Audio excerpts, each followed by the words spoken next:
I am so excited to share this episode with you because this is such a special time of year. Not only are we coming up on the Age Iron Gaelic Festival of Beltane, but this year, Beltane also aligns with the full moon, and that does not happen often. The last time a full moon fell right on Beltane was in 2007, and that full moon actually came in just after midnight on May 2nd. Partnership of Beltane and the full moon will not happen again until 2045. What we're stepping into right now is rare and incredibly powerful. Welcome to And She Remembers, the podcast where women reconnect with their intuition, reclaim their power, and remember who they truly are. I'm Sarah Manning, a modern day oracle, and I'm honored to have you join me. Today's episode feels really special to me because this is the first time I am consciously choosing to honor Beltane. Now, you might be wondering, why the heck am I talking about pagan holiday on a podcast about intuition? Because this celebration goes back to the days in Ireland and Scotland when people lived in deep connection with nature, honoring both the god and the goddess. It was a belief rooted in the beautiful balance of power, where neither was above the other, but each held their own sacred role.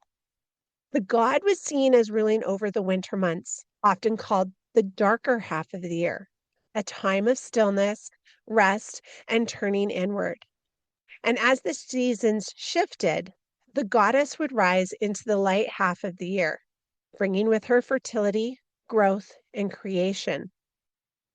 She was deeply connected to the land, nurturing the crops and life itself, embodying the energy of renewal and expansion. This celebration is a way of returning to that time, a time when a woman's power was not questioned or suppressed, but honored as sacred and recognized as equal to the power of a man. When you really let that sink in, you begin to realize something powerful. Women weren't disconnected from themselves back then. They weren't second guessing their inner voice or looking outside of themselves for permission. They were deeply attuned to the rhythms of the earth, to their bodies, to the unseen, and to their intuition. Because intuition wasn't something they had to learn, it was something they were already living. And over time, that connection was slowly quieted, conditioned out of us, questioned, dismissed, replaced. But the good news is it was never lost. And that is why this matters. Because Beltane isn't just a celebration of fertility or fire or ancient tradition. It's a remembering, a reawakening, a return to the part of you that has always known. Beltane is a celebration of the return of summer, a powerful turning point in the year where life is fully awakening, blooming, and expanding. So, what is Beltane? At its core, Beltane is a celebration of the return of summer, of life fully awakening. It's one of the four major Sabbats in the wheel of the year. If you've never heard the word Sabbat before, it truly means a seasonal celebration tied to nature's cycles, the turning of the seasons, the shifting energy of life itself. I found it really interesting in my research that way back in the day, the year wasn't divided into the way we see it now. It actually began with just two main points, Samhain and Beltane, the dark half and the light half of the year. Over time, that actually expanded into what we now know as the wheel of the year, with Imbolc and Lunasa marking the midpoints. And eventually, the solstices and equinox were added, creating the full cycle of 8 Sabbats, 4 major being connected to agriculture, and the 4 minor being connected to the cycles of the sun. And I love this because it just completely demonstrates and shows how deeply connected people were to the land, to nature, and to the energy of life itself.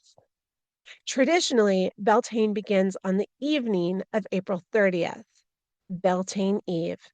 Just like Christmas Eve, the energy starts when the sun goes down. When these festivals were part of everyday life, Samhain marked death, endings, and the closing of the year. But Beltane is life. It is abundance, fertility, creation. It marks the end of winter and the beginning of everything coming back to life. One of the most important elements of Beltane is fire. In fact, Beltane roughly translates to bright fire. But this isn't just symbolic. Fire is alive. It is protection. It is cleansing.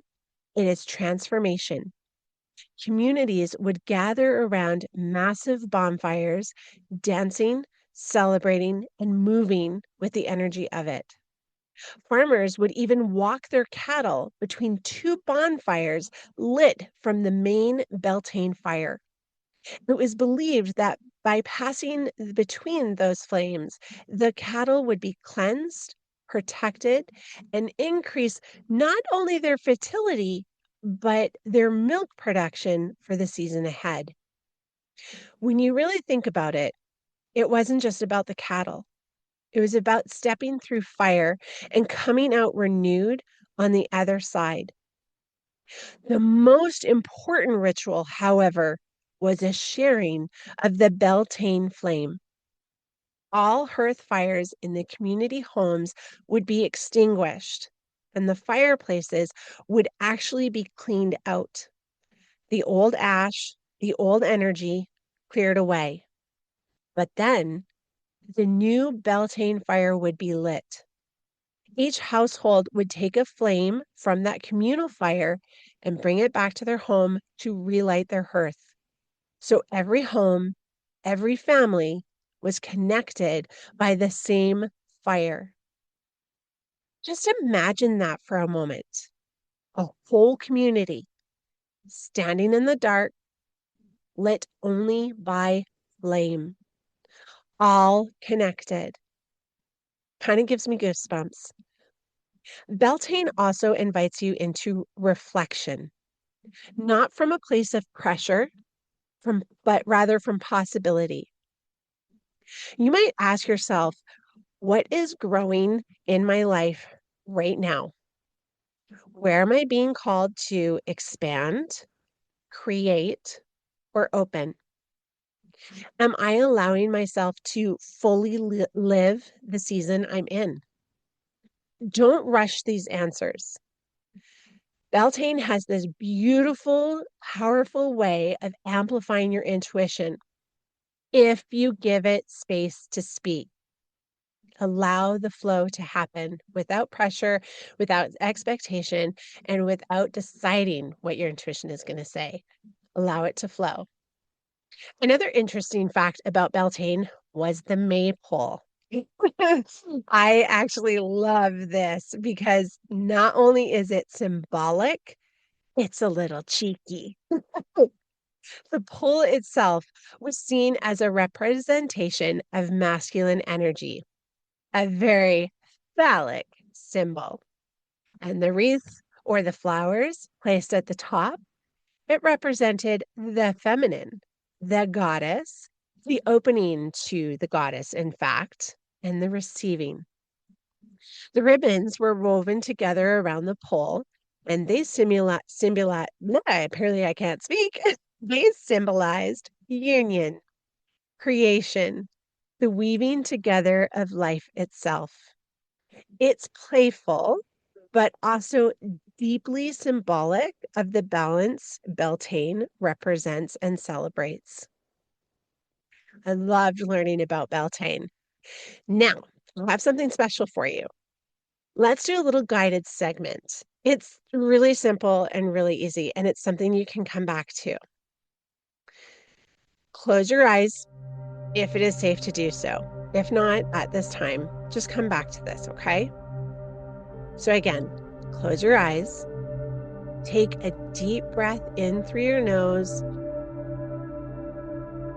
and exhale through your mouth.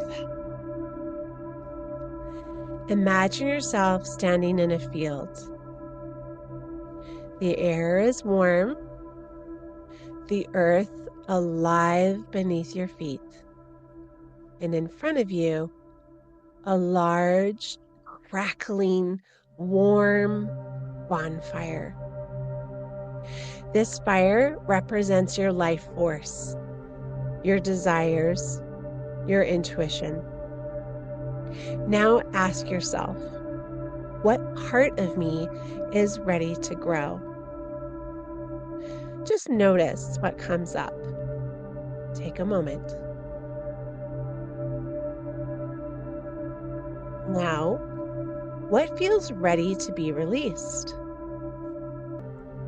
Again, give yourself a moment to allow whatever comes up be shared with yourself. And now, in your mind, place what is ready to be released into the fire. Let it burn. Let it transform. Let it be completely removed from your energy life force. You don't need to carry it anymore. Take another deep breath in and allow yourself to, as you breathe out, feel an immense sense of satisfaction and pride in yourself for giving yourself this beautiful moment. Now come back when you're ready.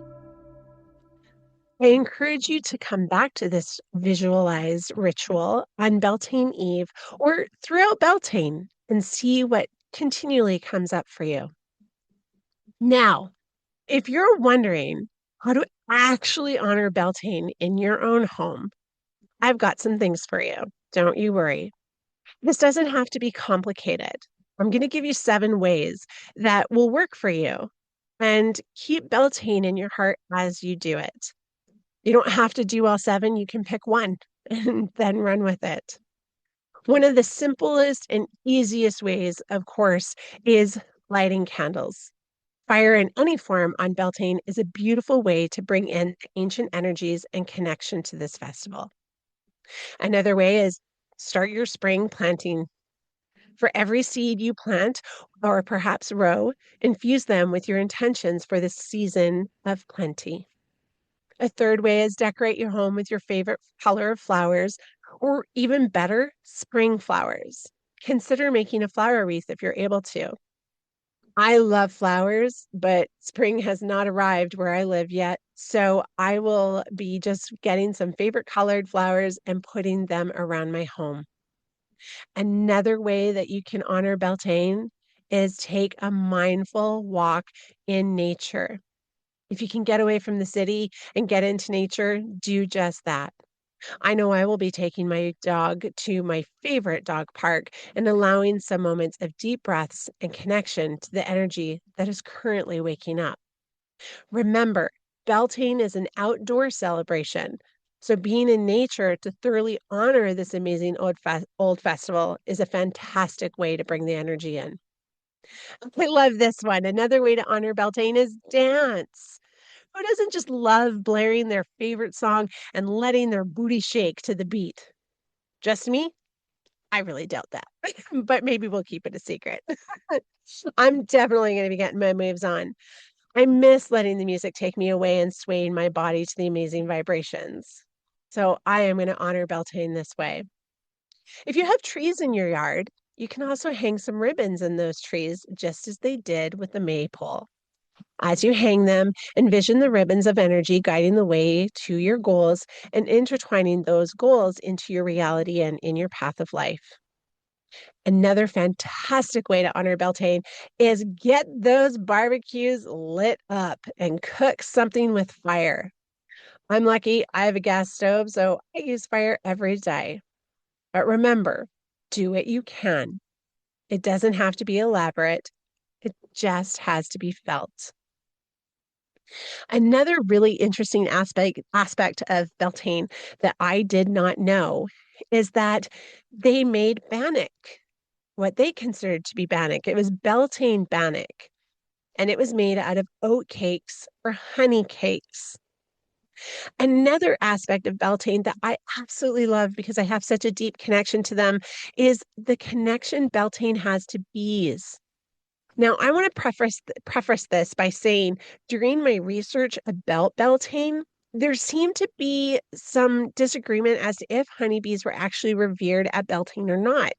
Some people mentioned how important and vital bees were to Beltane, and others had no reference to them.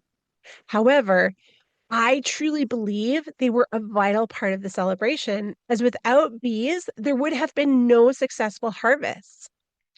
Bees are the embodiment of fertility, as their role in pollinating flowers makes them a living model for the Beltane theme of sacred union and the interconnected web of life. Bees were also viewed as messengers to the spirit world. Celtic folklore holds that bees can travel between our world and the spirit realm. Because the veil is thin at Beltane, they are seen as intermediaries between humans and the Fae or ancestors. I am so excited about Beltane and I cannot wait to celebrate it.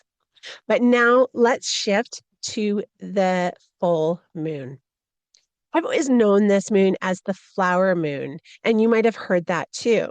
The name actually comes from the Algonquin people who named it after the abundance of spring flowers blooming at this time of year.